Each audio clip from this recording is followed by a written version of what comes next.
In today's video, I'm going to teach you how to get the Steam profile link.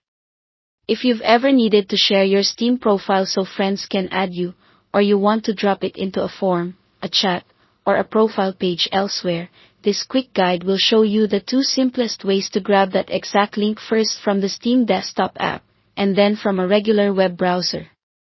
Let's start in the Steam client on your computer. Open the Steam app and sign into your account so you're looking at the main window.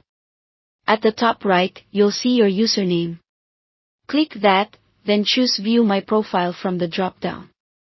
That takes you straight to your profile page inside the client. Once you're there, the easiest way to copy your link is to right-click anywhere on the page and select Copy Page URL. That command copies the full web address of your profile to your clipboard, ready to paste into a message, a document, or wherever you need it. This method is quick, reliable, and avoids hunting around for a visible address bar inside the app.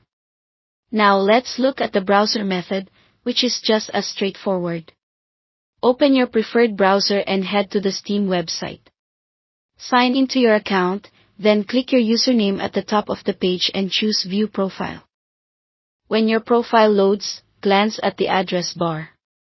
The full link you see there is your Steam profile URL.